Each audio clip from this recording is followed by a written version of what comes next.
Hi, this is Pete Kears for Cantissimo Senior Living.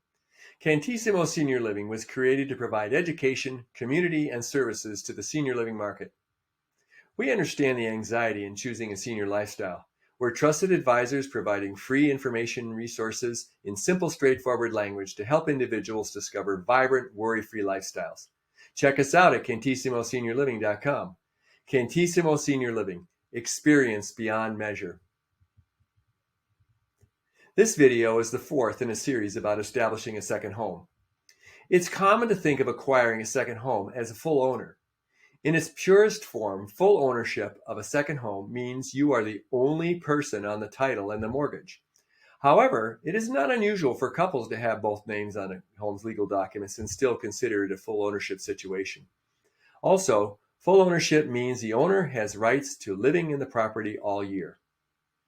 Nevertheless, there are also types of partial ownership where more than one person has rights to the real estate asset and each individual owner can only stay for a limited period of time during the year. Partial or multiple ownership means that more than one person owns the home together. These people could be siblings, parents and their children, other family members, friends, business partners, and even people who have no relationship to each other except as co-owners. Partial ownership arrangements often arise when individuals cannot afford a second home independently. While co-ownership deals may help you achieve an otherwise unreachable goal of owning a second home, it is usually more complex than full ownership.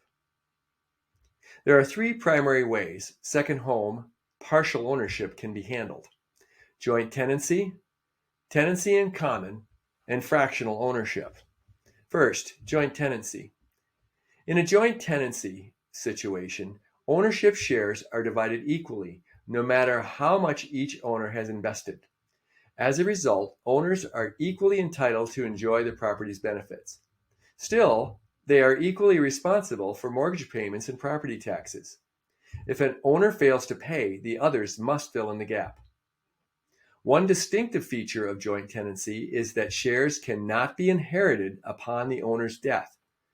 Instead, those shares are divided equally among the other owners. However, an owner can sell their interest in the property without approval by the others. Finally, all owners must agree if the property is to be sold. If an owner disagrees, the others can offer to buy that owner's shares, or the dissenting owner can buy the other owner's shares.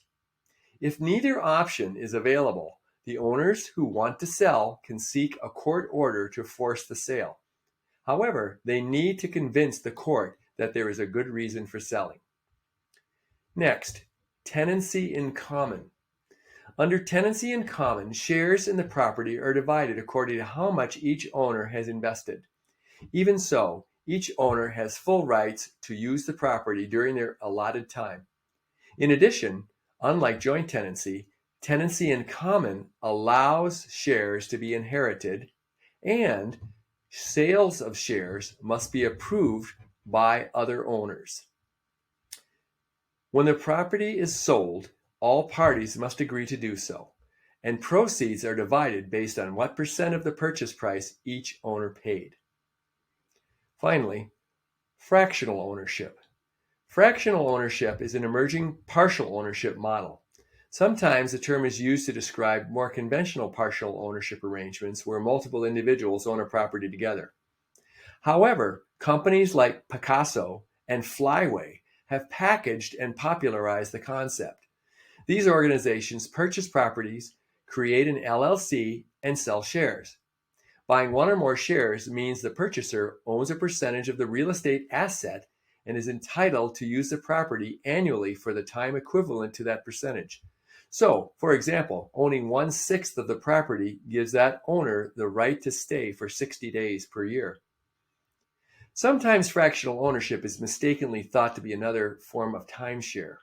The defining difference is a fractional ownership property is collectively owned by its shareholders. The shares can be bought and sold as real estate assets. Buying a timeshare only entitles the purchaser to a prescribed time to stay at the property. More details about fractional ownership will be covered in another video in this series. What are the pros and cons of partial ownership? Well, the advantages are, first, affordability. By pooling their resources, multiple owners can purchase bigger and better properties than an individual owner could ever afford. Also, maintenance and other ongoing costs are shared by the owners. Then there's ownership of a real estate asset. Whether fully or partially owned, buyers have title to valuable assets that can be bought or sold. And then efficient utilization. By definition, a fully owned second home must be either vacant or rented out when the owner lives in the main home. In contrast, a partial ownership arrangement can be managed to minimize the amount of time the property remains unused. Also, partial owners can adjust the amount of their investment to line up with the amount of time that they plan to use it. For example, a partial owner who wants to stay in a second home for 3 months annually would purchase a 25% stake in the property. While these advantages are compelling, there are significant disadvantages to partial ownership. First, legal complexities. The legal setup for partial ownership can be complicated. Is joint tenancy or tenancy in common better? The ownership group needs to retain an experienced attorney to advise and implement the most appropriate legal structure. Then there's mortgage issues. Lenders commonly finance multiple ownership arrangements. However, as the number of owners increases for a property, the number of lenders willing to enter into complicated mortgage deals decreases. It can be even more difficult if an individual partial owner tries to find a standalone mortgage just for their share. Then there's multiple owner management. Managing the property can be complicated and time-consuming. The reason is owners must cooperate in decision-making on everything from finances to rules governing the use of the second home. To facilitate the process, the owner should agree on governing principles at the time of the purchase. In addition, hiring a reputable property management company will considerably reduce the headaches for owners. Then there's allocating time. While each owner is entitled to a set amount of time at the property, scheduling that time can be complicated. The simplest scenario is when each owner has the same weeks every year. While some people considering partial ownership might find this too inflexible, more flexibility in scheduling can lead to conflicts between owners competing for the same dates.